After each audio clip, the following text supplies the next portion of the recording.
Hello students. Last session में हमने सी plus plus के प्रोग्रामिंग्स किए हैं। ओके, सो उसमें कौन से प्रोग्राम्स हमने कंप्लीट कर लिए थे। तो जैसे मैंने आपको बताया था कि ये ओवरऑल 26 प्रोग्राम्स आपके लिए बहुत इंपॉर्टेंट है। ओके, जो कि रिटर्न पेपर में आते हैं, जिसमें से ये जो 9 प्रोग्राम्स है ना, ये हम ऑलरेडी कर चुके हैं। तो जो रिमेनिंग प्रोग्राम्स है वो आज हम कोशिश करेंगे कंप्लीट करने के लिए। ओके, सो स्टार्ट करते हैं। Next question is write a program in C++ to initialize the array of 10 integers and find the sum of all the elements of array. Okay, so what is an array? Okay, so array क्या होता है? It is collection of variables of same data type. Okay, जैसे suppose मैं बोलता हूँ int a of 10, int a of 10. Okay, सो इससे क्या होगा कि एक एरे तैयार होगा जिसका नाम a होगा। ओके, और उसमें हम लोग 10 डेटास 10 इंटीजर्स को स्टोर कर सकते हैं। नंबर्स नंबरिंग कैसे होगा स्टूडेंट? जैसे ये a ऑफ 0 होगा, ये a ऑफ 1 होगा, ये a ऑफ 2 होगा, और अब 0 से स्टार्ट हुआ है तो एंड किस पे होगा? 9 पे एंड होगा, 10 पे एंड नहीं होगा, because it starts with 0, right? So int a of 10 आप अगर लिख दोगे तो ऑटोमेटिकली मेमोरी में इतना सारा 10 लोकेशन अपने लिए प्रिजर्व सेव हो जाएगा। ओके, सो स्टार्ट करते हैं।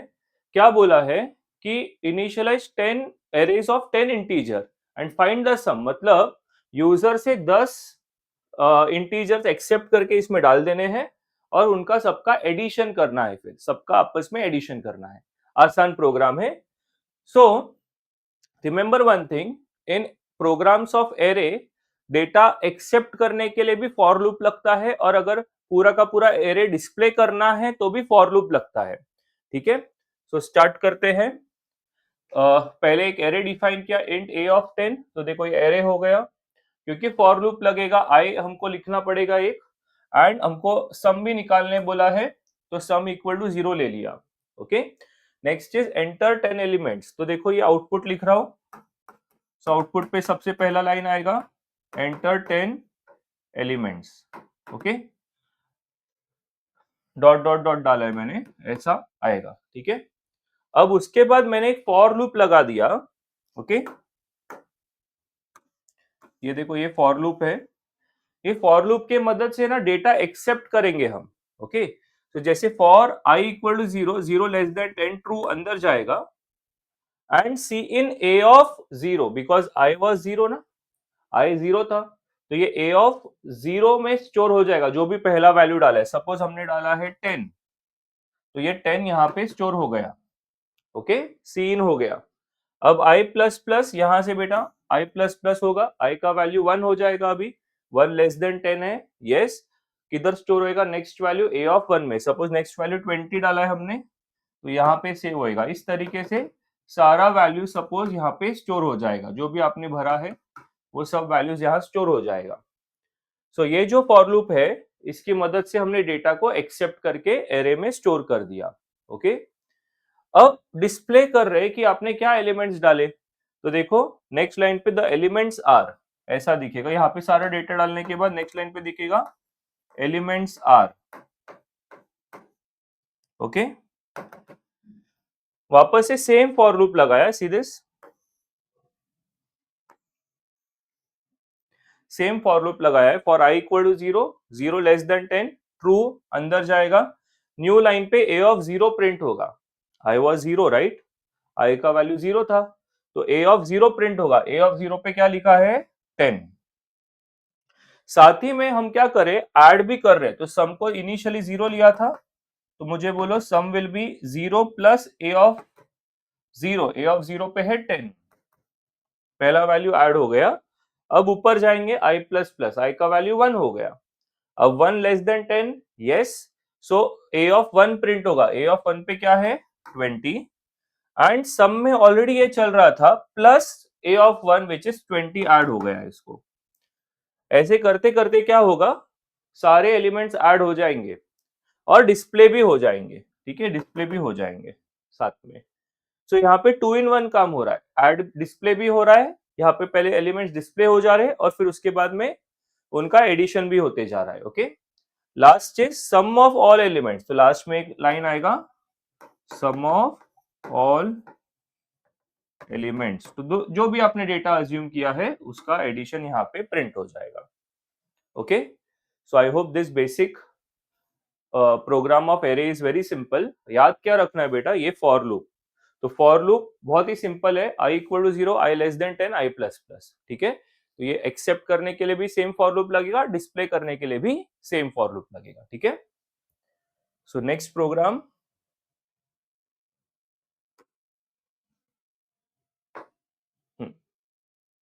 तो ये प्रोग्राम क्या बोलता है, अगेन एरे का ही है, write a program that accepts 10 integer numbers, it counts and displays positive integer number. Very simple, एक एरे एक्सेप्ट करेंगे वहां तक सेम रहेगा और ये सिर्फ क्या डिस्प्ले करेगा, पॉजिटिव इंटीजर्स नंबर को काउंट करेगा, कितने पॉजिटिव नंबर से वो काउंट करेगा और डिस्प्ले करेगा। तो देखो ये पूरा सेम है, सीधे एक्सेप्ट करने तक सेम है। अब यहाँ पे क्या लिख दिया, पॉजिटिव इंटीजर्स आर, अब फॉर लूप सेकंड जो फॉर लूप था ना उसमें खाली चेंज है, देखो। ठीक है, हमको पॉजिटिव नंबर्स को काउंट भी करना है, राइट, क्योंकि पॉजिटिव नंबर्स भी डाल सकते हैं हम, नेगेटिव भी डाल सकता है यूजर, राइट। तो p इक्वल टू 0 ये है पॉजिटिव नंबर का काउंट। ठीक है, तो देखो if a of i is greater than equal to 0, मतलब सपोज ये मेरा एरे है, ओके, उसमें हमने नंबर्स डाल दिए अलग अलग, 25 -61 31 28 -31 ऐसा। ठीक है, तो जैसे a ऑफ i मतलब पहला एलिमेंट आएगा, तो 25 ग्रेटर देन 0 है, यस, तो क्या हुआ, उसको डिस्प्ले कर दिया हमने, सी आउट a ऑफ 0, मतलब वो 25 डिस्प्ले हो गया और साथ में p प्लस प्लस भी हो गया, मतलब काउंट p का वैल्यू 1 हो गया क्योंकि पॉजिटिव नंबर डिटेक्ट हुआ। अब वापस ऊपर जाएगा, i प्लस प्लस i का वैल्यू 1 हो जाएगा। अब a ऑफ 1 में क्या लिखा है, -61, तो -61 मोर देन 0 है क्या, नहीं, तो ये स्किप हो जाएगा। Next i plus plus i का वैल्यू 2, i का वैल्यू 2 पे 31 है, यस, तो 31 इज मोर देन 0, यस, तो 31 डिस्प्ले हो जाएगा, देखो, और साथ में p प्लस प्लस हो जाएगा, मतलब p का वैल्यू अभी 1 था वो 2 हो जाएगा। तो ये सिंपल से प्रोग्राम से क्या हो रहा है, अभी पॉजिटिव इंटीजर्स का चेक और डिस्प्ले हो रहा है और लास्ट में number of positive integers is p।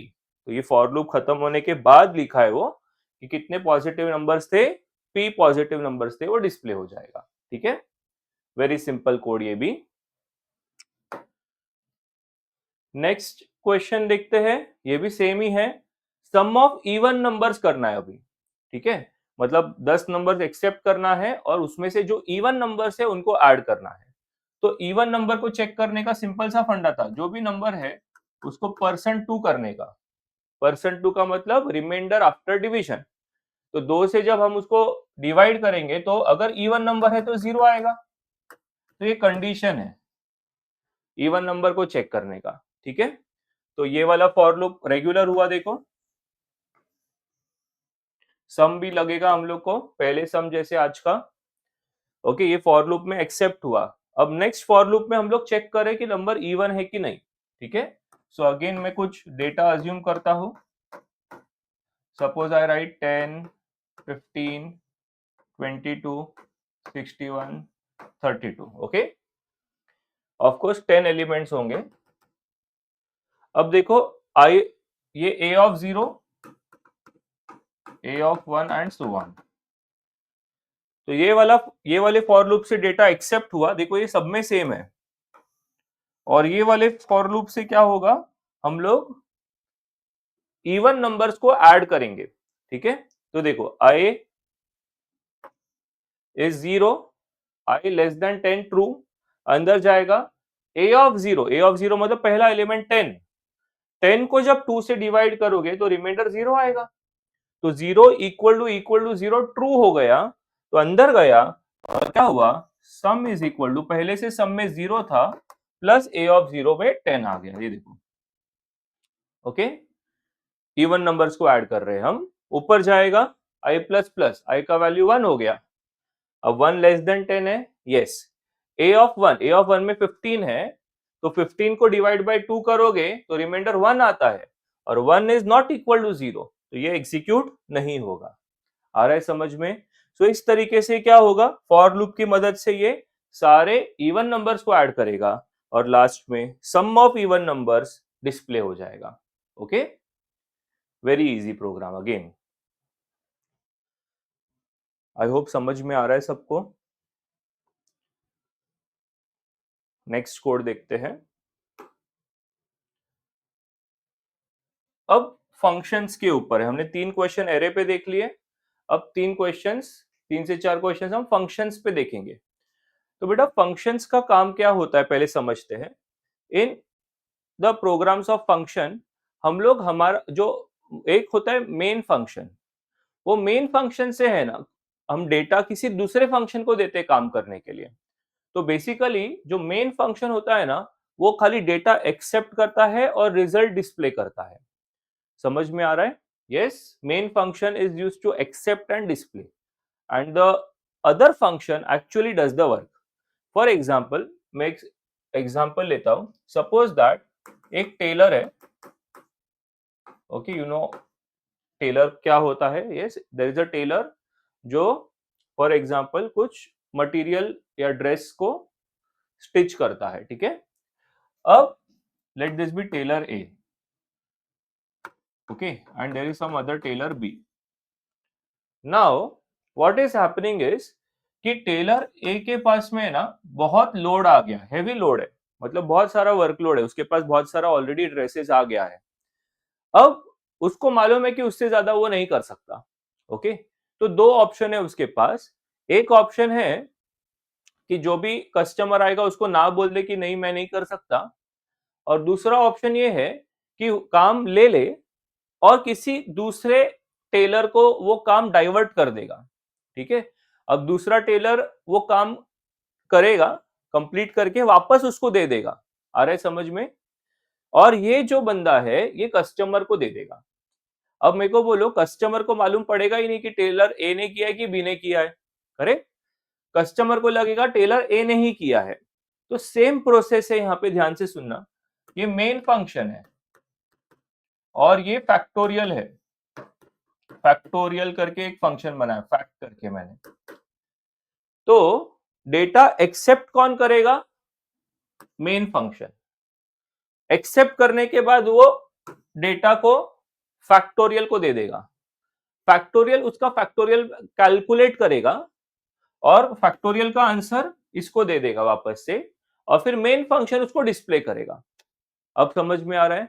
Yes, so I hope this example is very clear to understand the meaning of factorial functions. Okay, in functions main function क्या करता है, अपना काम कोई दूसरे फंक्शन को डाइवर्ट कर देता है। ओके, एंड उससे क्या होता है कि मेन फंक्शन पे लोड ज्यादा नहीं होता। ठीक है, so let us try to understand. See this is the main function void main। अब फैक्टोरियल निकालना है हम लोग को, तो नॉर्मल फैक्टोरियल का प्रोग्राम हमने ऑलरेडी किया हुआ है, ये यूजिंग फंक्शन कर रहे हैं अभी। सो एंटर एन इंटीजर और उसको नम में ले लिया, तो फॉर एग्जांपल नम में हमने सिंपल नंबर 4 डाला है, तो नंबर एक्सेप्ट हो गया। ठीक है, अब next step, factorial equal to. ठीक है, तो देखो यहाँ पे आउटपुट लिख रहा हूं मैं। सबसे पहले आएगा enter N integer, enter N integer. Suppose हमने 4 एंटर किया, और फिर लिखा जाएगा न्यू लाइन पे फैक्टोरियल इक्वल टू। देखो रुको, अब यहां क्या किया है बेटा, फैक्ट नम करके लिखा है। फैक्ट करके एक अलग से फंक्शन यहां लिखा है, सी दिस, जो फैक्टोरियल का एक्चुअली कैलकुलेशन करेगा। तो इसको हम बोलते हैं फंक्शन कॉल, इसको बोलते हैं हम फंक्शन कॉल। और इस फंक्शन कॉल में अभी क्या हो रहा है, ये जो नम है ना वो यहां कॉपी हो जा रहा है। तो नम में क्या था, 4 था बेटा, वो 4 यहां पे पास हो गया। वेरी सिंपल, यहां पे 4 था, वो 4 यहां पे पास हो गया, तो अभी n में ऑलरेडी 4 है। ठीक है, और अब ये जो फंक्शन है ना वो वर्क होगा। ठीक है, तो यहां से सीधा एग्जीक्यूशन यहां आ गया, ठीक है। तो यहां देखते हैं, यहां सिंपल अपना फैक्टोरियल निकालने का कोड लिखा है मैंने फॉर लूप की मदद से। Int i f equal to 1, तो बोलो n में 4 था, तो फॉर लूप देख लेते क्विकली। i इक्वल टू 1 मतलब i का वैल्यू 1 से शुरू हुआ है, f equal to f into i, ठीक है। सो बोलो f में पहले से 1 था, see this, into i is also 1 से स्टार्ट हुआ है।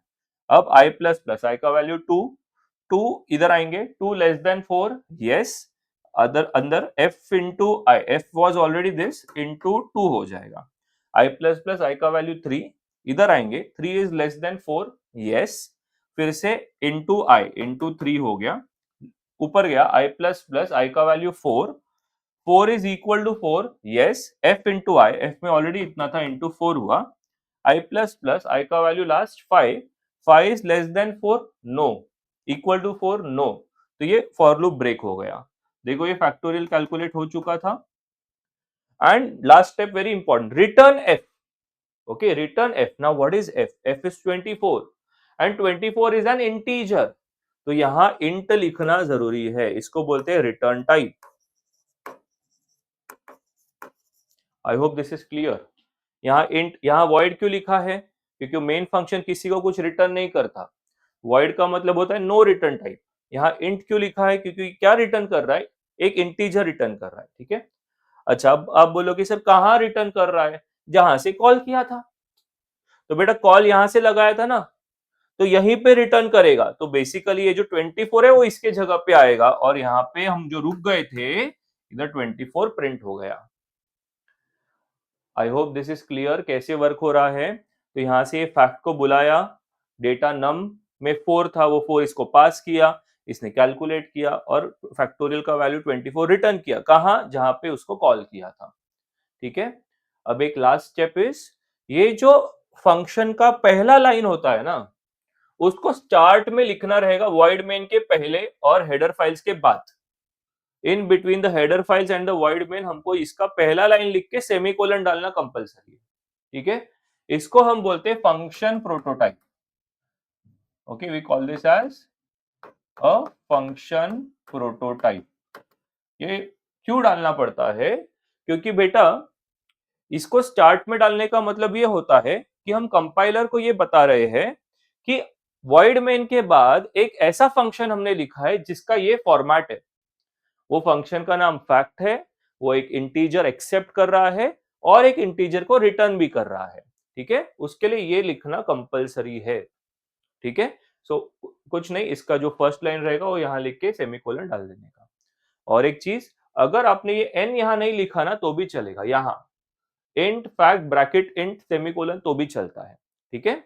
तो कभी कोई बुक में यहाँ पे अगर वेरिएबल नहीं लिखा रहेगा तो भी इट इज करेक्ट, ऑप्शनल है, यहाँ पे एन लिखना, लिखो या ना लिखो, that is optional. Okay, so this is about the factorial. Next question functions के ऊपर और क्लैरिटी आ जाएगी, don't worry. Write a program to find surface area of a sphere using functions. तो स्टार्ट करते हैं, जैसे पहले हुआ था। अभी एरिया ऑफ अ स्फीयर के लिए रेडियस लेंगे, तो रेडियस वाइड मेन रेडियस लेगा और एरिया भी कैलकुलेट करके देगा, बट एक्चुअल कैलकुलेशन कोई दूसरा ही कर रहा है। वो फंक्शन का नाम यहां लिख दिया है सीधे, the function name is area, ठीक है।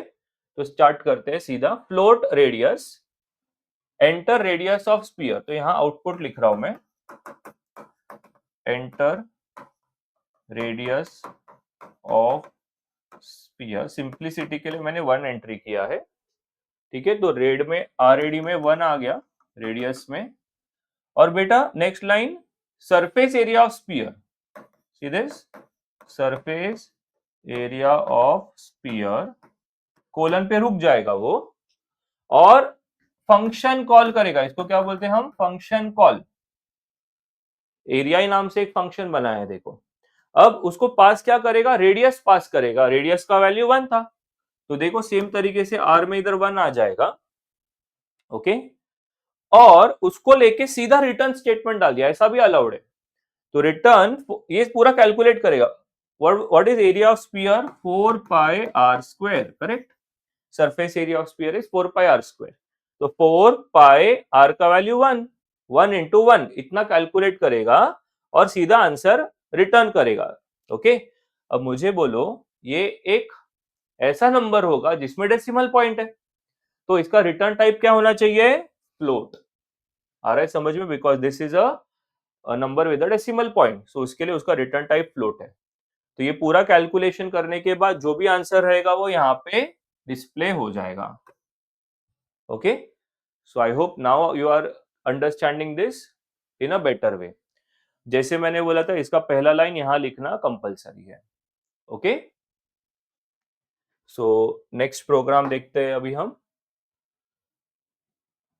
ये भी एक फंक्शन के ऊपर ही प्रोग्राम है, बहुत बार एग्जाम में आया हुआ है and it is very simple. Okay, so question क्या है कि write a C plus plus program to find largest of 4 given integers using max function.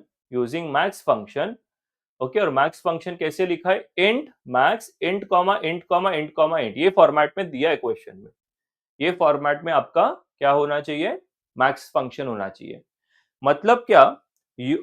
void main, मैं suppose I am the void main, so I will accept 4 numbers, pass it to some other function, that other function will calculate the largest of the 4 and it will return me back and then I will display the final answer. समझ में आ रहा है? yes, तो start करते ये void main और ये फंक्शन उधर लिखा है मैंने. so void main int 4 numbers n1 n2 n3 n4. okay, n1 n2 n3 n4, enter 4 integers और उसको एक्सेप्ट कर लिया लाइन से n1 n2 n3 n4 में. Okay, for understanding let us assume numbers n1 n2 n3 n4, 10 20 15 13. Okay, अब next step, largest of 4 numbers, इसको क्या बोलते हैं? Function call. एग्जैक्ट सेम लिख रहा हूं प्रोग्राम ताकि आपको इजी पड़े. तो this called as function call. यहां से उड़ी मारेंगे इधर सीधा और ये चारों numbers n1 n2 n3 n4 किधर कॉपी हो जाएंगे? ये ABCD के अंदर चले जाएंगे. ठीक है, तो देखो A में आ गया 10, B में आ गया 20, C में आ जाएगा 15 और D में आ जाएगा 13. ठीक है, ये ABCD में आ गया. देखो नाउ वन इंपॉर्टेंट थिंग, आप बोलोगे सर ये n1 n2 n3 n4 इधर ABCD लिखा है. ओके, तो ये अलग ही होना जरूरी है क्या? ऐसा कोई रूल नहीं है बेटा. आपको यहाँ पे n1 n2 n3 n4 लिखा है तो यहाँ भी लिख सकते हो, but to avoid confusion it is better to take different variables. ठीक है, और अब यहाँ पे हम लोग क्या करेंगे? इसमें से लार्जर वैल्यू देखेंगे, चारों में कौन बड़ा है. तो उसके लिए इंट लार्ज करके एक लिखा मैंने, और पहले हम a और 2 को कंपेयर कर रहे हैं. ठीक है, तो यहाँ एक मैं लार्ज रफ वर्क लेता हूं इधर, लार्ज करके, ये सपोज हमारा वेरिएबल है. ठीक है, तो पहले मैं ए और बी को चेक करता हूं कि ए और बी में कौन बड़ा है. ठीक है, तो देखो यहां पे ध्यान देना इतने पे खाली. If A is greater than B, है क्या ए बी से बड़ा है क्या? नो. तो एल्स में जाके लार्ज इक्वल टू बी, मतलब बी का वैल्यू लार्ज में चले जाएगा. तो अभी इन दोनों में बड़ा वैल्यू हो गया 20, तो लार्ज में 20 आ गया. समझा? अब मेरा नेक्स्ट स्टेप बहुत सिंपल है. ये 20 को C से कंपेयर करूंगा, अगर C बड़ा है तो वो आ जाएगा इधर, नहीं तो कुछ चेंज नहीं करेंगे. और फिर से इसको D से भी कंपेयर करूंगा. ठीक है, तो next step, if C is greater then large, इधर लार्ज आएगा.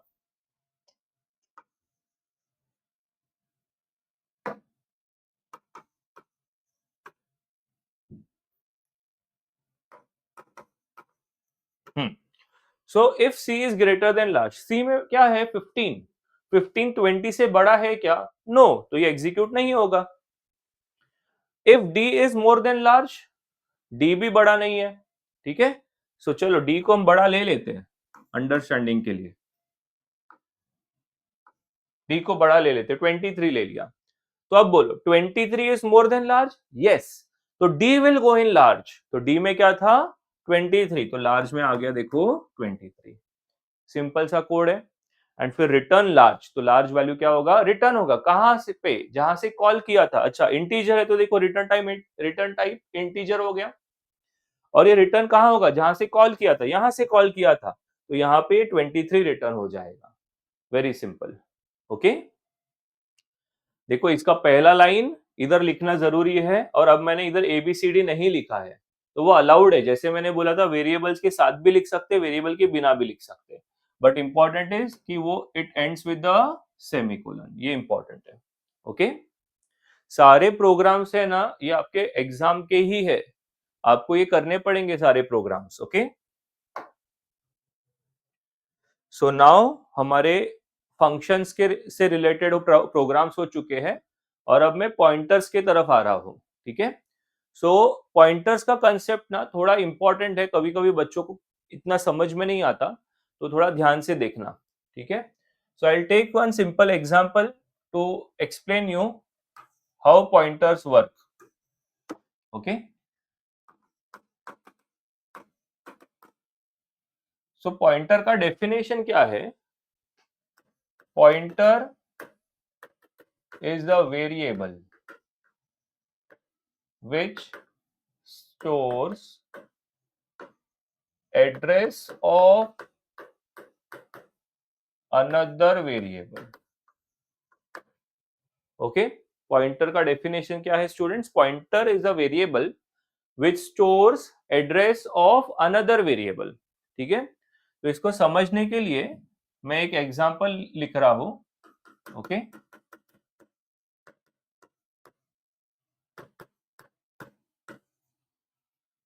एक इंट x इक्वल टू 5 लेता हूं, और एक पॉइंटर डिफाइन करता हूं।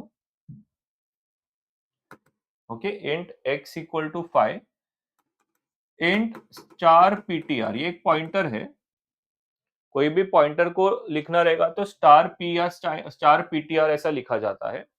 आप स्टार पी भी लिख सकते हो सिंप्लिसिटी के लिए, स्टार पी। ठीक है, और अब मैंने क्या किया, p is equal to address of x डाल दिया, p is equal to address of x डाल दिया, और यहाँ पे मैं कुछ सी आउट कर रहा हूं, सी आउट x, सी आउट p, सी आउट स्टार p। ओके, तो मैंने एक छोटा सा कोड लिखा है आपको सिर्फ ये समझाने के लिए कि ये पॉइंटर्स वर्क कैसे होते हैं।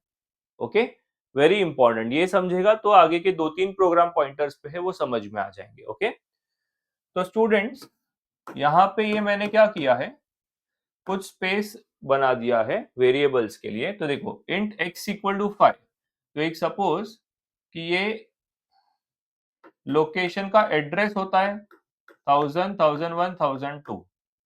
हम सबको मालूम है कि हर मेमोरी लोकेशन को कोई ना कोई एड्रेस होता है, राइट।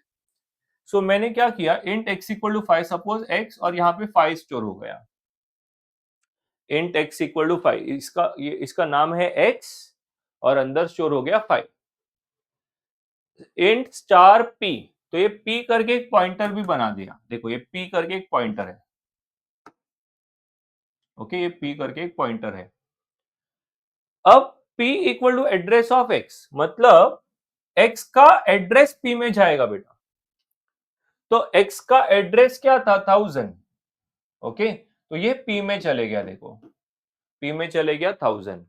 ओके, यहां तक समझ गया। अब आता है सी आउट x। ठीक है, तो देखो यहां मैं आउटपुट लिख रहा हूं इसका,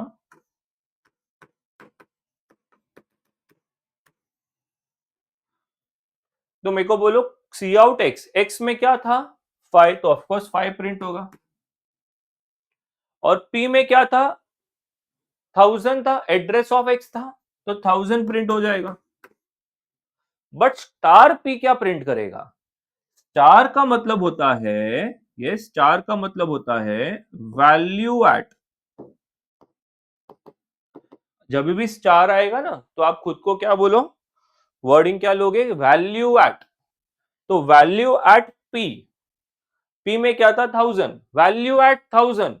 अरे what was the value at stored at 1000, it was 5। Yes, तो what this will print is 5। आ रहा है समझ में?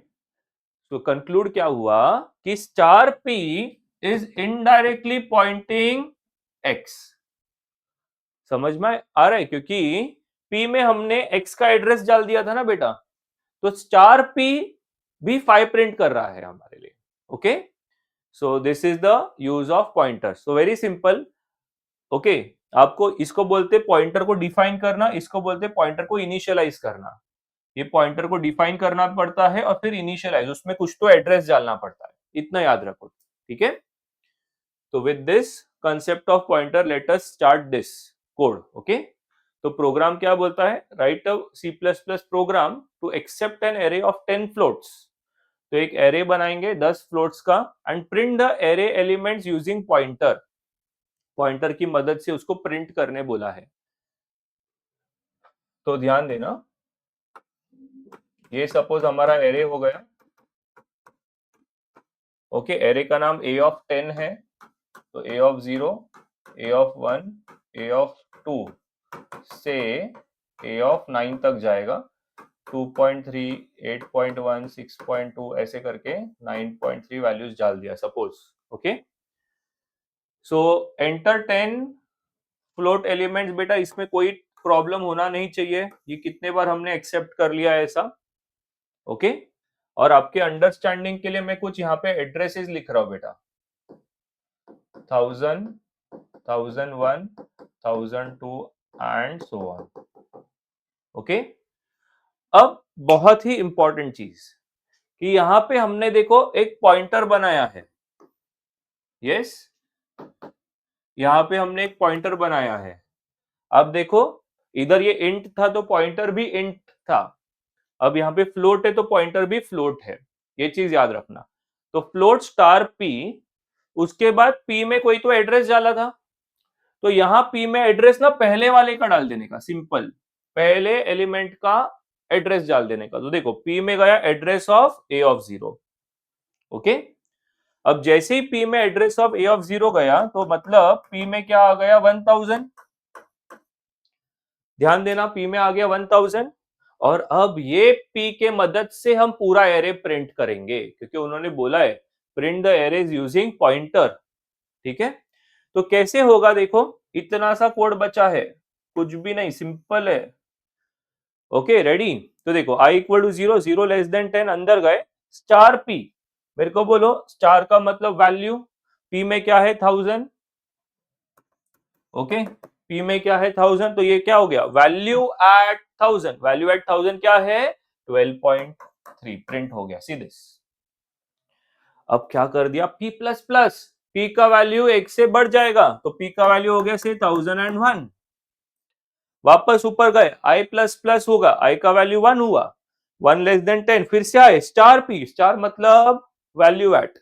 तो वैल्यू एट p में क्या था 1001, तो value eight 1001 is 8.1 and so on. हो गया सिंपल। ओके, तो लगता टफ है, अगर ये समझ में आ गया तो दिस इज वेरी इजी। ये तो पहले वाला ही था, इसमें कुछ नया नहीं है। एक हमने पॉइंटर बनाया फ्लोट का, क्योंकि फ्लोट का एरे था तो फ्लोट का पॉइंटर बनाया, फ्लोट स्टार पी, उसको मैं एड्रेस डाला पहले वाले नंबर का, और फिर बस स्टार पी और पी प्लस प्लस करने पे पूरा आगे के नंबर्स प्रिंट हो जाएंगे। Okay, so this is about pointers. और एक हमको प्रोग्राम इसी के ऊपर करना है, अगर वो समझा रहेगा तो ये बहुत इजी है। ठीक है, सो क्या बोला है कि find smallest in an array of 10 floats using pointer. तो बेटा ये पूरा सेम है, देखो यहां तक पूरा सेम है, ये भी सेम है। ठीक है, मैं यहां से आगे बता रहा हूं। ओके, तो सपोज दैट एक एरे हम लोग अज्यूम कर लेते हैं 5, 2.3, 6, 2.1 एंड सो ऑन। ठीक है, और हमको स्मॉलेस्ट वैल्यू फाइंड करना है। तो बेटा स्मॉलेस्ट का लॉजिक तो हमको पहले से मालूम है कि पहले वाले नंबर को स्मॉल बना देने का और फिर उसके आगे वाले को कंपेयर करने का। अगर उसका आगे वाले उससे भी स्मॉल है तो वो नया स्मॉल बन जाएगा। ठीक है, तो यहाँ पे एक स्मॉल करके वेरिएबल बना देता हूँ, स्मॉल, और उसमें ऑफ कोर्स पहला वाला वैल्यू डाल देंगे 5। ठीक है, तो स्टार्ट करते देखो, P is equal to address of A of 0, तो ये A ऑफ 0 है, A ऑफ 1 है, A of 2 and so on, और से इनका एड्रेस है 1000, 1001, 1002 and so on. Okay, yes. So now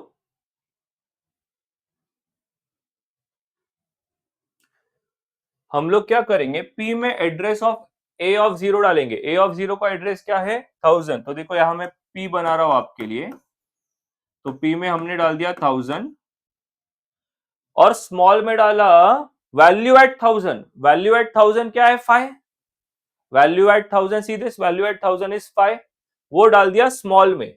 तो स्मॉल में देखो ये 5 आ गया इधर. ओके, और अब वापस से फॉर लूप लगाया.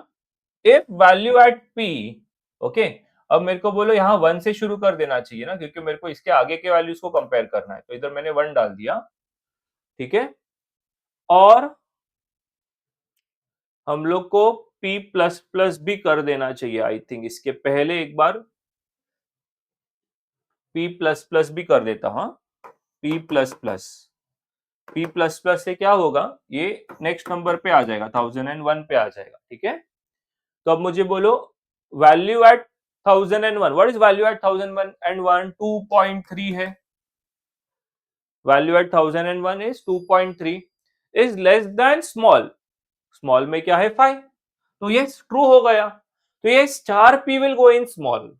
समझ रहा है, मतलब स्टार P में तो 23 था, तो 23 विल गो इन स्मॉल. तो इसमें आ गया 2.3, सॉरी 23 नहीं है, 2.3 है. अब P प्लस प्लस, P का वैल्यू हो गया 1002. ठीक है, ऊपर गए, I plus plus, I less than 10 होगा ऑफ कोर्स. अब आगे देखते हैं.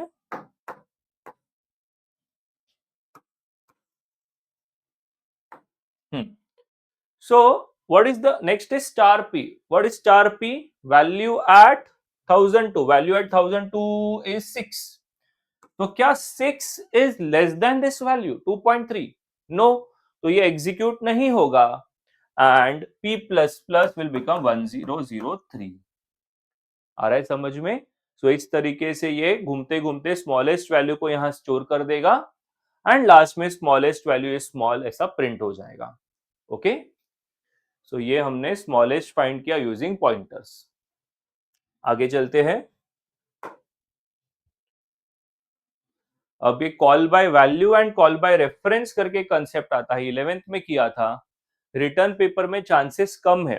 ठीक है, और एक चीज, अगर आपको इसमें से जो भी प्रोग्राम टफ लग रहे हैं, जैसे पॉइंटर वगैरह अगर टफ लग रहा है, तो आप स्किप भी कर सकते हो.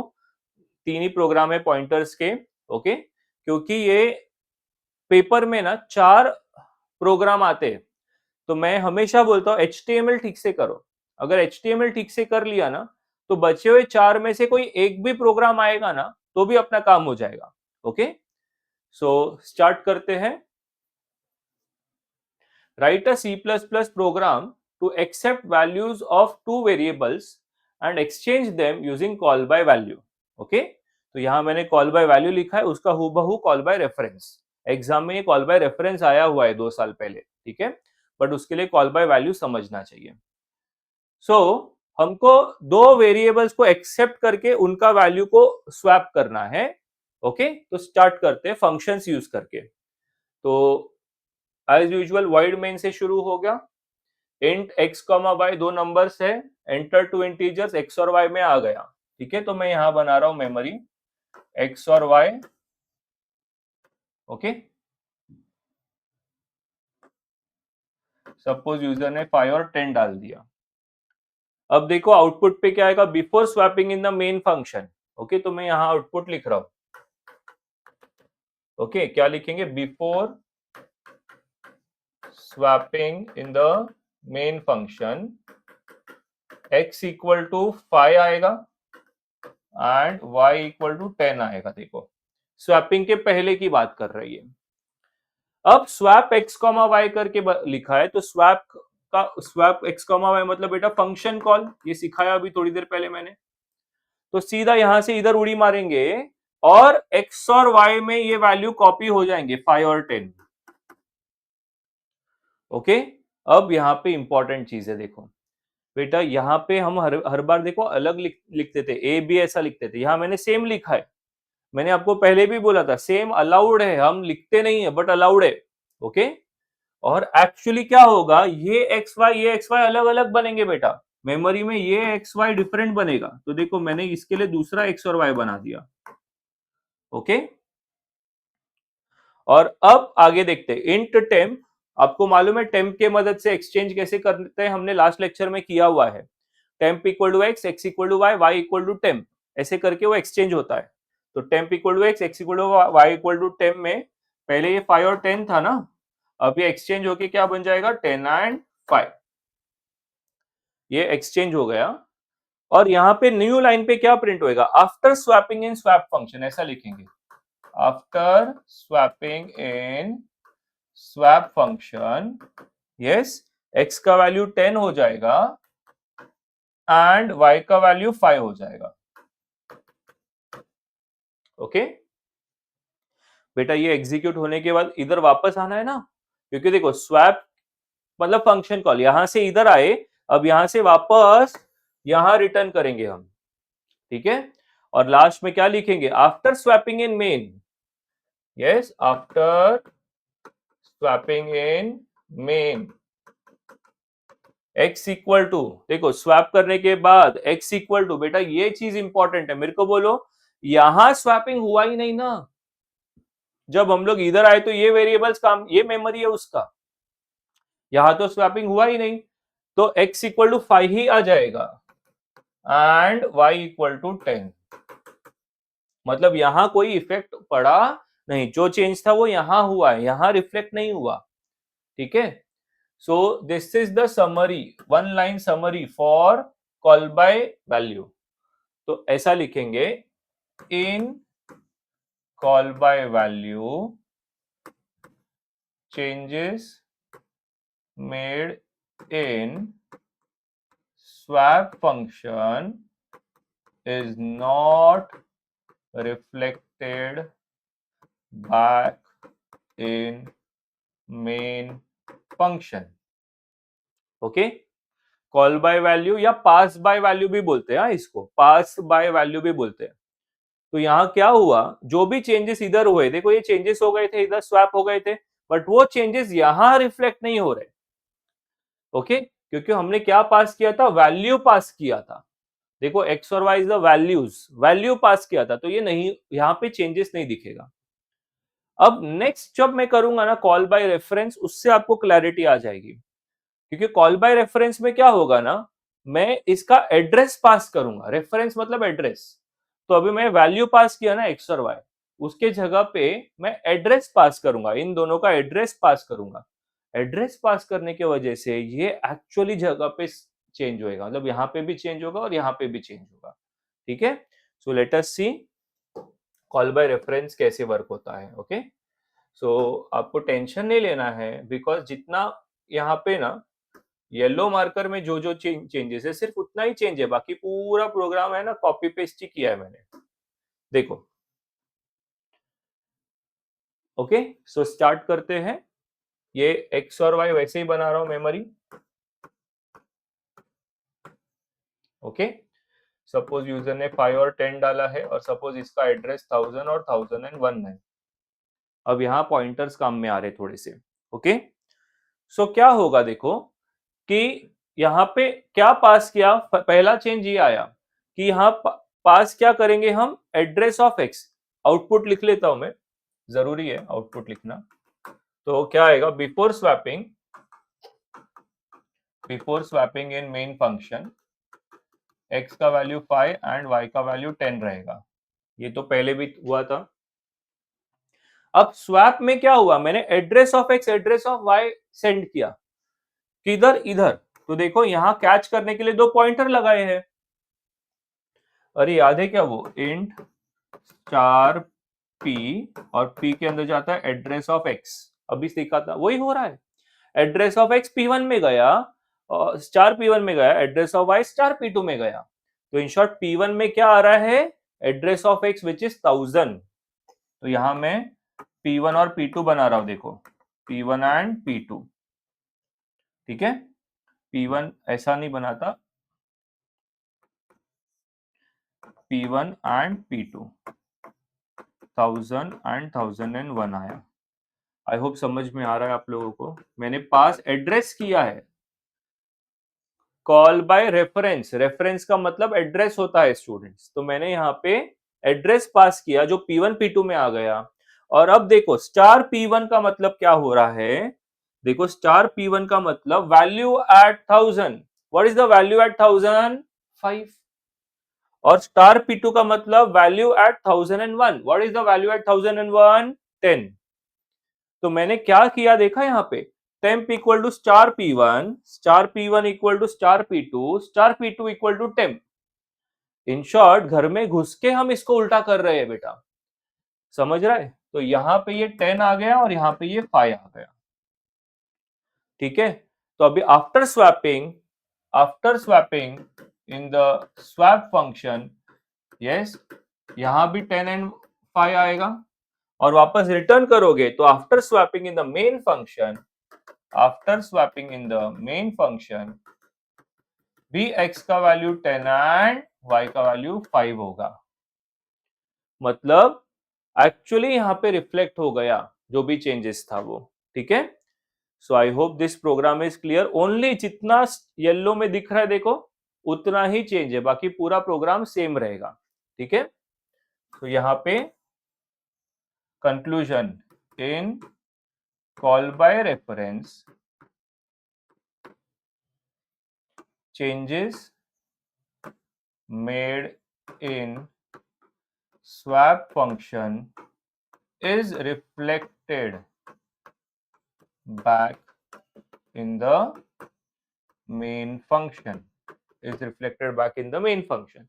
जो चेंजेस यहां कर रहे हैं वो यहां भी रिफ्लेक्ट हो रहा है, ओके। अब बेटा मेरा काम था एक्सप्लेन करने का, मुझे लग रहा है इसका चांसेस बहुत कम है। Call by value, call by reference actually 11th का कंसेप्ट है, तो चांसेस थोड़ा सा कम है इसके एग्जाम में आने का, ठीक है। अगर आपने पहले से 11th में किया रहेगा तो you can revise and do it, okay.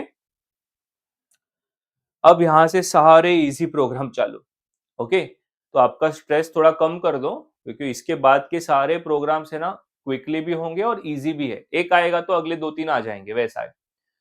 तो स्टार्ट करते हैं क्लास यूज करके प्रोग्राम्स को बनाना, ठीक है।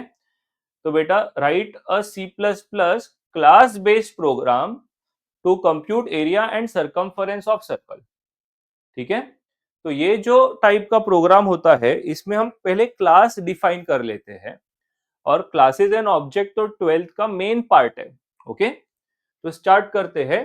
क्या निकालने बोला है? Area and circumference of a circle बोला है, तो मैंने क्लास का नाम सर्कल ले लिया, ओके। तो देखो क्लास का नाम मैंने क्या लिया? सर्कल। और प्राइवेट एंड पब्लिक ये दो चीज हमेशा लिखनी पड़ती है, ठीक है। तो प्राइवेट के अंदर सारे वेरिएबल्स होते हैं और पब्लिक में सारे फंक्शंस होते हैं।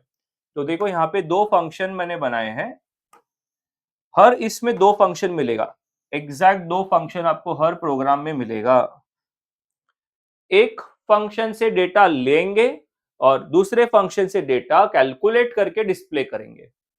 तो दो फंक्शन आपको हमेशा मिलेगा, ठीक है। देखो अगला प्रोग्राम देखो एक बार, सीधे गेट डेटा, इससे डेटा लिया जाएगा, और प्रिंट, इससे डेटा डिस्प्ले कर दिया जाएगा, ठीक है।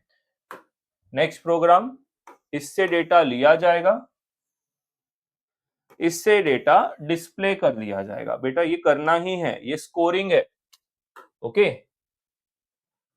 देखो इससे डेटा लिया जाएगा, इससे कैलकुलेशन करके डिस्प्ले कर दिया जाएगा, ओके। तो ये चार प्रोग्राम हम लोग को एक ही तरीके का करना है, तो पहला अगर आ गया ना तो अगले आना बहुत इजी है, ठीक है। तो स्टार्ट करते हैं। मेरे को बोलो डेटा क्या क्या लगेगा? एक तो रेडियस लगेगा, और एरिया और सरकमफरेंस के लिए ए और सी लिख दिया मैंने। और अब खाली रेडियस लेना है ना, तो वॉइड गेट रेडियस। अब गेट डेटा लिखोगे तो भी चलेगा, और इनमें स्पेसिंग नहीं होना चाहिए।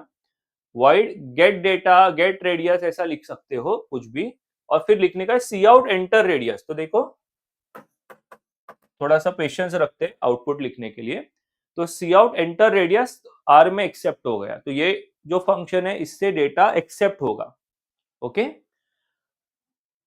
अब डिस्प्ले कर रहे हैं तो वॉइड प्रिंट, इसमें एरिया कैलकुलेशन का formula, area is pi R square and circumference का फॉर्मूला 2 पाई आर, और फिर बस डिस्प्ले किया, area of circle is A, circumference of circle is C. ये क्लास इधर से स्टार्ट हुआ इधर एंड हुआ, always ends with a semicolon. ये नहीं डालोगे आधा एक मार्क कट जाएगा, यहाँ पे देखो सेमीकोलन है, तो क्लास इधर से इधर तक चला। और अब वॉइड मेन, इसके बाद लिखना है नीचे वॉइड मेन। ओके, ये वॉइड मेन नहीं लिखा, अगेन 0 मार्क्स मिलेगा, इसके बिना तो कुछ मीनिंग ही नहीं है प्रोग्राम का। तो स्टार्ट करते हैं, ये सर्कल का एक ऑब्जेक्ट बनाया बेटा, क्लास C1। क्लास C1 मतलब ये सर्कल का एक ऑब्जेक्ट बनाया, ठीक है। और जैसे ही ऑब्जेक्ट बना देते हैं ना, तो बेटा इसके लिए मेमोरी रिजर्व होता है R, A एंड C। जैसे आपने सर्कल C1 लिखा, ऑब्जेक्ट बना दिया C1, तो उसके लिए R, A और C के लिए जगह बन गई। और अब ये ऑब्जेक्ट को यूज करके इन दोनों को एक एक करके कॉल किया जाएगा।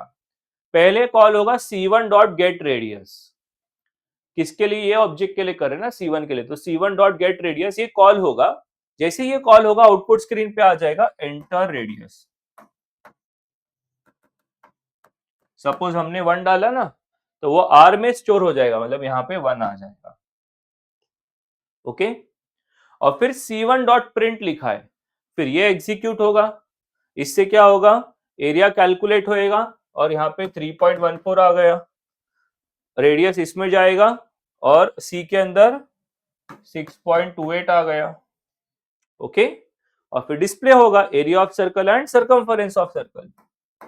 Area of circle is 3.14 and circumference of circle is 6.28. Okay, हो गया प्रोग्राम। सो एक बार फिर से बताता हूं प्रोग्राम, ध्यान से देखना। देखो, ये तो क्लास में एक प्राइवेट होगा, एक पब्लिक पार्ट होगा। प्राइवेट में वेरिएबल्स डिक्लेयर होंगे और पब्लिक में फंक्शंस। हमेशा दो फंक्शन होगा, एक डेटा लेने के लिए, एक डेटा देने के लिए। अब लेना क्या था, सिर्फ रेडियस, तो सी आउट करके रेडियस लिया। देना क्या था, एरिया और सरकमफरेंस, तो एरिया सरकमफरेंस कैलकुलेट किया और डिस्प्ले कर दिया। याद रखना, class always ends with a semicolon. But इसका सबसे मेन पार्ट क्या है मालूम है, main part is this void main. Okay, void main में क्या होता है कि यहां से पूरा प्रोग्राम चलता है। ओके, तो जैसे मैंने यहाँ पे सर्कल करके क्लास था ना, तो पहले लिखा सर्कल C1, उसका एक ऑब्जेक्ट बनाया, ठीक है। और उसी ऑब्जेक्ट की मदद से हम लोगों ने इसको और इसको कॉल किया है एग्जीक्यूट करने के लिए। ओके, सो सर्कल C1 लिखा, सर्कल C1 पे ये तीनों के लिए मेमोरी एलोकेशन हुआ, ठीक है। इसके बाद मेमोरी एलोकेशन होता है बेटा, मेमोरी एलोकेशन बोलते हैं, object creation, object creation and memory allocation बोलते हैं। अब ये ऑब्जेक्ट क्रिएट होके मेमोरी एलोकेट हो गया, बस ये ऑब्जेक्ट को क्या नाम लेते हुए C1 डॉट ये लिखने का, ये एग्जीक्यूट हो जाएगा। फिर C1 डॉट प्रिंट लिखने का, तो ये एग्जीक्यूट हो जाएगा। ओके, हूबहू एग्जैक्टली सेम आगे के 3 प्रोग्राम देखते हैं, क्विक हो जाएगा। देखो, अब बेटा एवरेज कितने नंबर्स का निकालने बोला है, 3 फ्लोट नंबर्स का एवरेज बोला है। तो देखो, float x y z average, yes data. Public में 2 रहेगा, एक गेट डेटा एक प्रिंट होगा। गेट डेटा में बोलेंगे भाई 3 नंबर डालो, हम एक्स वाई जेड में ले लेंगे। और प्रिंट में क्या होगा, एवरेज कैलकुलेट किया जाएगा और फिर डिस्प्ले कर देंगे। तो देखो, average is x plus y plus z divide by 3, brackets are important, पहले ये 3 ऐड होंगे फिर वो डिवाइड बाई 3 होगा। ओके, नेक्स्ट न्यू लाइन पे एवरेज का वैल्यू प्रिंट हो गया, क्लास खत्म हुआ, एंड्स विद अ सेमीकोलन। सबसे मेन वॉइड मेन रहेगा। पहले आप क्या करोगे, एवरेज का एक ऑब्जेक्ट बनाओगे, एवरेज ए। जैसे एवरेज ए लिखोगे, मेमोरी में ब्लॉक्स रिजर्व हो जाएंगे। सपोज ब्लॉक्स बनेंगे एक्स वाई जेड और एवरेज, 4 डेटा था ना, चारों के लिए बन गया। अब यही ऑब्जेक्ट के नाम से इन दोनों को बुलाओगे, ए डॉट गेट डेटा, तो आउटपुट पे क्या आएगा, आउटपुट पे आएगा एंटर 3 वैल्यूज, सपोज हमने एंटर किया 10, 20, 30, तो इधर एक्सेप्ट होके 10, 20, 30 आ गया, see this, see in x y and z. और यही ऑब्जेक्ट ए की मदद से आप प्रिंट कॉल करोगे, ए डॉट प्रिंट, ए डॉट प्रिंट करेंगे तो इन सबका एवरेज कैलकुलेट होगा, इनका एवरेज आएगा 20, ओके, और फिर एवरेज प्रिंट हो जाएगा। तो नेक्स्ट लाइन पे एवरेज प्रिंट हो जाएगा, एवरेज इज 20.000000 बिकॉज फ्लोट में था, ओके, वेरी इजी। ऐसा ही एक और इजी प्रॉब्लम देखते हैं, कई बार एग्जाम में आता है, बच्चे डर के नहीं करते बट बहुत ही इजी है, सिर्फ फॉर्मूला याद रख के जाओ, सेल्सियस एंड फ़ारेनहाइट के बीच का कन्वर्जन, ओके, दिया रहता है जनरली प्रोग्राम में क्वेश्चन में, बट अगर नहीं दिया रहेगा तो याद रख के जाओ that temperature in Celsius is 5/9, temperature in Fahrenheit -32।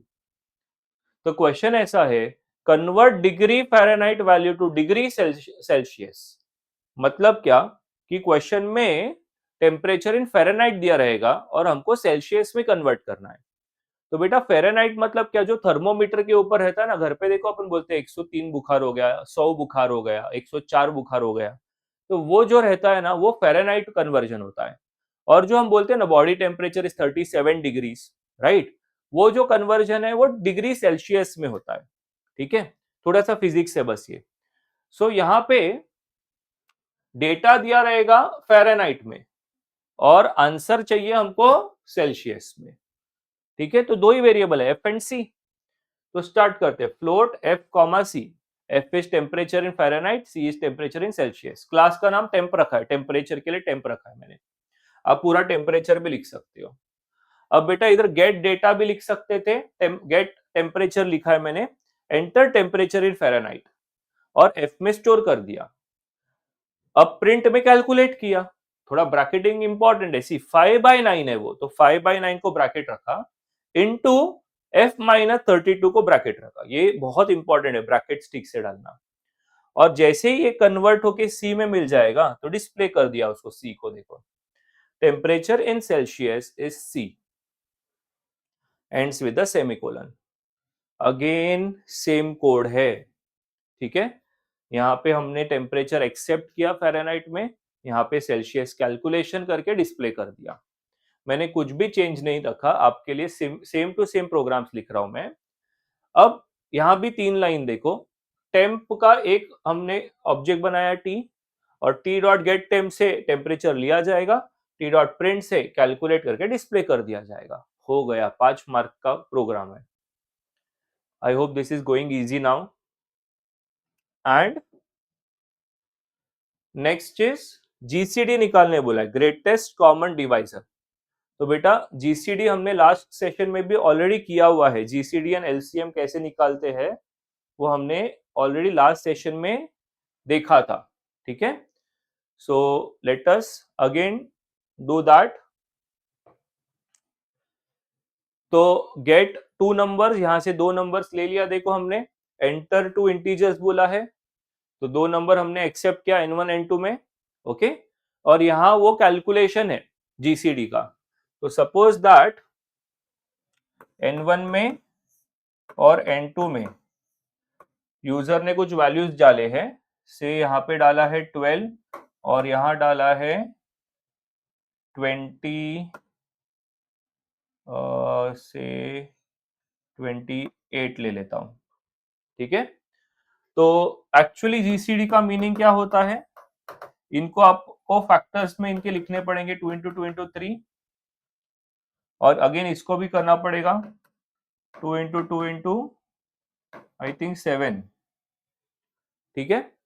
अब इसमें कॉमन क्या आ रहा है, ये और ये आ रहा है ना, तो इसका जीसीडी आ जाएगा 2 into 2 which is 4, okay. So let us see इससे आ रहा है क्या, तो जब तक ये दोनों इक्वल नहीं होता तब तक ये चलते जाएगा, देखो while n1 is not equal to n2 this will continue, ये आगे का पार्ट कंटिन्यू होगा। मेरे को बोलो if n1 greater than n2, n1 n2 से बड़ा है क्या, नहीं, तो ये एग्जीक्यूट नहीं होगा, इधर आ जाएंगे हम। n2 greater than n1, n2 इससे बड़ा है क्या, हाँ, तो n2 will become n2 minus n1, n2 minus n1, this minus this कितना हो जाएगा 16। ओके, वापस ऊपर जाएंगे, दोनों इक्वल हो गए क्या? नहीं। इधर देखो n1 बड़ा है क्या? नहीं। n2 बड़ा है क्या? हाँ। अगेन सबट्रैक्ट होंगे, बड़ा माइनस छोटा कितना होता है? This minus this 4। तो n2 में 4 आ गया, ऊपर गए, अभी भी इक्वल हुए क्या? नहीं। क्या होगा? n2 n1 बड़ा कि n2 बड़ा? अब ये बड़ा, दिस माइनस दिस होगा, दिस माइनस दिस, ये बन गया 8। अभी बोलो n2 बड़ा है क्या? नहीं। वापस ऊपर गए, दोनों इक्वल हुए क्या? नहीं। n2 बड़ा है क्या? हाँ। दिस माइनस दिस होगा, ये हो गया 4। 8 माइनस 4 इज 4। ओके, अब दोनों इक्वल हो गए, ये ऊपर गया, ये फॉल्स हो गया बेटा अभी, क्योंकि ये दोनों इक्वल हो गए, दोनों में सेम आंसर है, विच वाज द जीसीडी।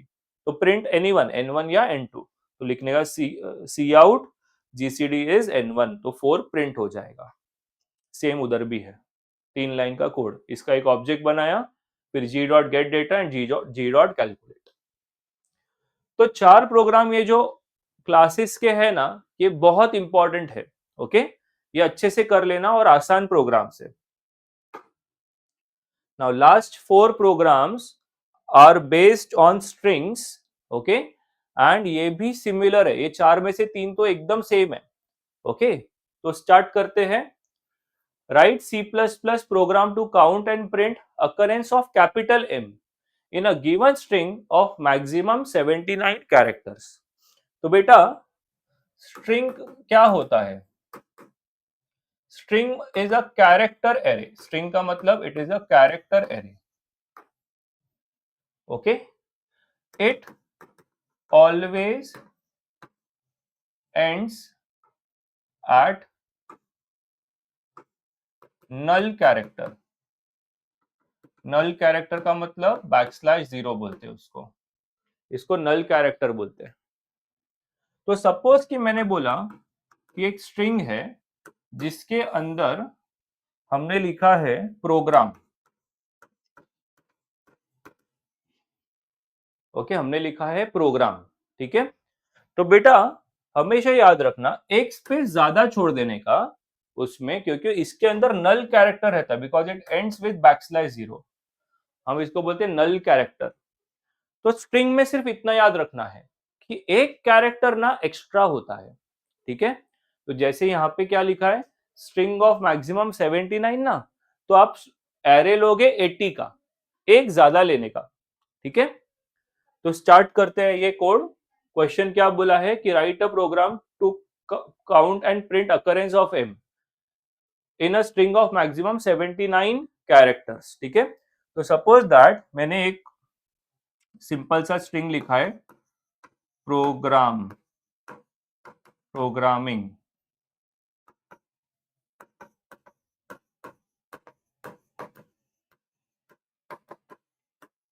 इसमें कितने एम आए?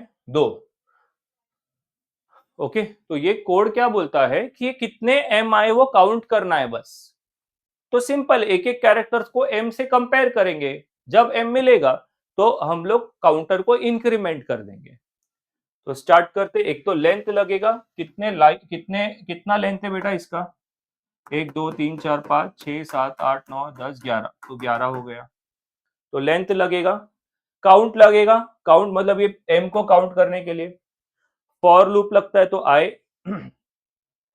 और ये स्ट्रिंग को स्टोर करने के लिए ये कैरेक्टर एरे लगेगा, कैर स्ट्रिंग 80 का, कैर str80। अब एक चीज इंपॉर्टेंट है, स्ट्रिंग का कोई भी क्वेश्चन आएगा ना तो ये हेडर फाइल लिखना जरूरी है। कौन सा हेडर फाइल? string.h। ये string.h करके जो हेडर फाइल है ये लिखना बहुत जरूरी है। ओके, तो स्टार्ट करते बेटा, एंटर अ स्ट्रिंग। तो यहाँ आउटपुट लिख रहा हूं सीधे, आउटपुट पे क्या आया? Enter a string. हमने क्या डाला? प्रोग्रामिंग। ओके, अब उसको एक्सेप्ट करने के लिए खाली याद रखो थोड़ा सा अलग है ये, cin.get कहां स्टोर करना है? str में। कितने कैरेक्टर? 80। तो मतलब क्या, वो आप जब तक 80 कैरेक्टर्स टाइप करोगे ना तब तक वो एक्सेप्ट करेगा, उससे ज्यादा को वो एक्सेप्ट नहीं करेगा। इसका मीनिंग ये है। तो देखो, गेट कहाँ स्टोर करना है? स्ट्रिंग में, एसटीआर में, और कितना? 80 कैरेक्टर्स। ठीक है। तो अब एक्चुअली क्या होगा मालूम है बेटा? ये एक तरीके का एरे ही है। ये देखो, स्ट्रिंग 0, str1, ऐसा करके डेटा स्टोर होगा, PRO ऐसा, MM ऐसा। ठीक है। तो अब एरे जैसा ही काम करना है अपने को। Next step, length is equal to str ln of str। ये एक फंक्शन है जिसका नाम है स्ट्रिंग लेंथ।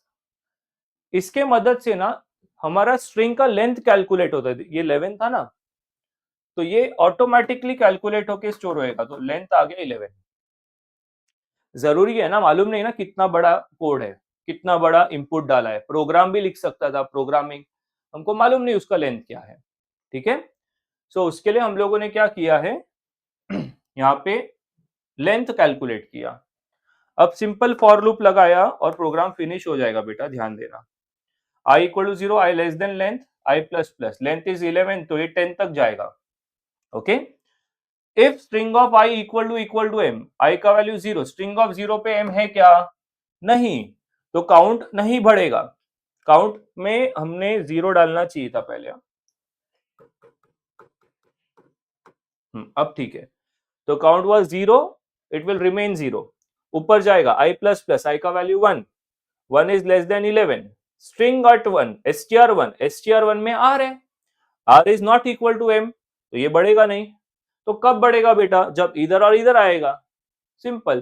तो जब इधर आएगा तो काउंट का वैल्यू 1 हो जाएगा, इधर आएगा तो काउंट का वैल्यू 2 हो जाएगा, एंड लास्ट में कैरेक्टर m अपीयर्स 2 टाइम्स, ऐसा डिस्प्ले में आ जाएगा। इधर आउटपुट लिख देता हूं, ऐसा आएगा, character m appears 2 times. Okay, हो गया। I hope this is very clear.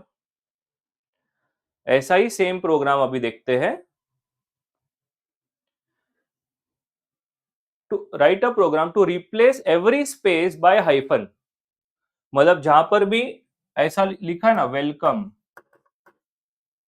To C plus plus, तो यहां जिधर जिधर स्पेस आया ना उधर आपको हाइफन डाल देना है, ऐसा क्वेश्चन है। तो सिंपल, देखो, ये सेम है, ये सेम है, ये सेम है, ये सेम है, ये सेम है, इवन ये सेम है, इवन ये सेम है। वहां एम से कंपेयर कर रहे थे, यहाँ स्पेस से कंपेयर कर रहे, समझा? अब यहां पे सीधा आते, देखो, if string at i equal to space, मतलब यहां आने के बाद वो देखेगा, जैसे ही स्पेस आया ना, स्ट्रिंग आई में हाइफन डाल देंगे। ओके, स्ट्रिंग आई में हाइफन डाल देंगे, मतलब hyphen will go in that place. नहीं समझा? जैसे फॉर एग्जांपल हम लोग लाइन से जाते हैं, पहला कैरेक्टर ये होगा, W is equal to space है क्या? नहीं, तो ये काम नहीं करेगा। फिर ई पे आएंगे, i प्लस प्लस होगा ना, ई पे आएंगे, ई इक्वल टू स्पेस है क्या? नहीं, तो ये एग्जीक्यूट नहीं होगा। अब ऐसे करते करते इधर आएंगे, यहाँ पे तो स्पेस था ना, तो space equal to space, yes, तो वहां पे हाइफन चले जाएगा। सिंपल। और फिर पूरा स्ट्रिंग को प्रिंट कर दिया। स्ट्रिंग को प्रिंट करने के लिए कुछ नहीं, फाइनल स्ट्रिंग str लिखोगे तो पूरा स्ट्रिंग प्रिंट हो जाएगा। ओके, उसके लिए मैंने बोला एक कोड आएगा तो अगले टोटल 3 आ जाएंगे आपको। ठीक है। अब इसके बाद वाला भी वैसा ही एक कोड है, मैंने लिखा ही नहीं है। ठीक है, क्या है? 80 characters and count number of words in the sentence. मतलब क्या है कि जैसे अभी यहाँ पे क्या था, welcome to C plus plus ना, कितने वर्ड्स है? 3 वर्ड्स है, तो वो वर्ड्स काउंट करना है। ठीक है, तो मैं इसी में चेंजेस कर रहा हूं।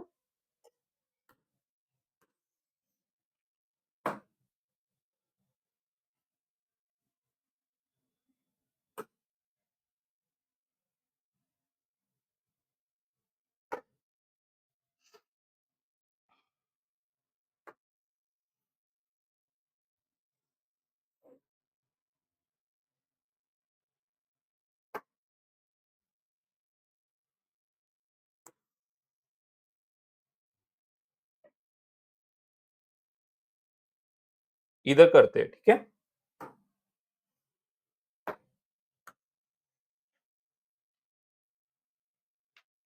तो यहां पे हमें ध्यान देना है कि हमें अभी क्या करना है। ये कोड नहीं है बेटा। कोड क्या है कि welcome to C plus plus, ये हमने एंट्री दिया है, तो इसमें वर्ड काउंट करना है। तो वर्ड कब काउंट होगा, जैसे स्पेस आएगा तब काउंट कर लेंगे, सिंपल। तो यहां पे सिर्फ एक चीज आएगा, count equal to zero, count equal to zero, और यहां पे काउंट प्लस प्लस, जैसे स्पेस डिटेक्ट हुआ तो। बाकी पूरा सेम रहेगा, ठीक है। यहां पे एक छोटा सा चेंज आएगा, ध्यान से देखना। मेरे को बोलो पहला स्पेस आया, काउंट प्लस प्लस हो गया, काउंट पे 1 आया। दूसरा स्पेस आया, 2 हो गया। बट बेटा तीसरा स्पेस तो रहेगा ही नहीं ना, तो हमको लास्ट में by default count plus plus एक करना है। तो लास्ट में फॉर लूप के बाद एक काउंट प्लस प्लस कर दो, और फिर सी आउट लिखो। Cout number of words,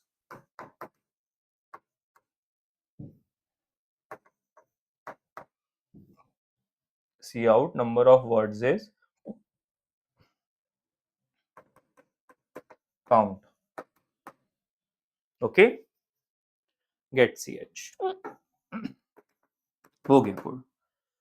okay, so I hope this is very easy how to count the number of words. बाकी पूरा सेम है बेटा कोड, ओके।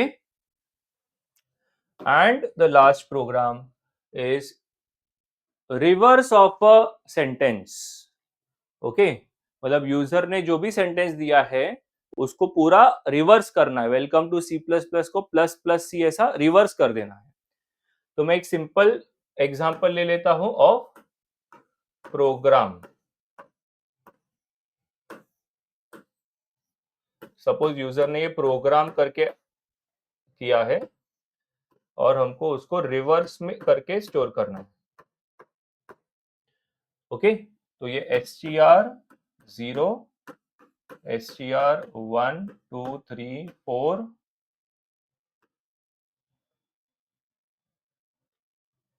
5 एंड 6, उसको रिवर्स में स्टोर करने के लिए reverse of 0, reverse of 1 2 3 4 5 and 6। Okay, by default बेटा यहाँ पे \0 रहता है, नल कैरेक्टर बोलते हैं। It always ends with the null character. तो स्टार्ट करते, देखो कैर स्ट्रिंग 80 रिवर्स 80, ये भी 80 का रख लेते हैं अज्यूम, ये भी 80 का अज्यूम कर लेते हैं। फिर लेंथ और आई तो लगता ही है, ये सेम ये सेम ये सेम ये सेम, ठीक है। अब ध्यान से सुनना बेटा, लेंथ माइनस माइनस कर देंगे। इसका लेंथ कितना कैलकुलेट होगा, लेंथ 7 कैलकुलेट होगा क्या, 1 2 3 4 5 6 7। और अब लेंथ को हमने कर दिया माइनस माइनस, मतलब यहां लेंथ अभी 6 है, 6 पे अटका हुआ है ये अपना, ठीक है।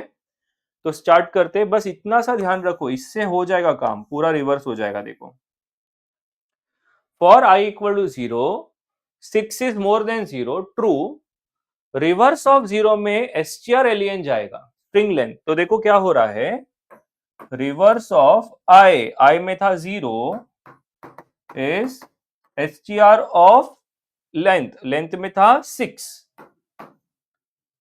तो स्ट्रिंग का सिक्स ये है, str का वो जाएगा रिवर्स के 0 में। देखो ऐसा हो रहा है। अब क्या हो रहा है मालूम है बेटा, लेंथ को कम करेंगे तो लेंथ यहाँ पे l था ना, लेंथ हो जाएगा 5 और i प्लस प्लस, इसके बाद i प्लस प्लस, i हो जाएगा 1। समझा। तो अभी नेक्स्ट स्टेप में होगा string str5 will go in reverse 1, तो str5 ये है, विल गो इन रिवर्स 1, ये देखो इधर आ गया। अब फिर से क्या होगा, ये कम होगा और ये बढ़ेगा, सीधे देखो लेंथ कम हुआ और i प्लस हो गया, मतलब reverse of 2, sorry str4 will go in reverse of 2। ऐसे करते करते यहां पे क्या आ जाएगा बेटा, p आ जाएगा। ओके, इधर G, इधर O, इधर R हो गया। बट लास्ट स्टेप, यहां क्या भरना है, बैकस्लैश 0 भरना है ना। तो लास्ट में रिवर्स ऑफ आई, क्योंकि आई इंक्रीज होते होते 7 हो चुका रहेगा, तो रिवर्स ऑफ आई में बैकस्लैश 0 डालना है।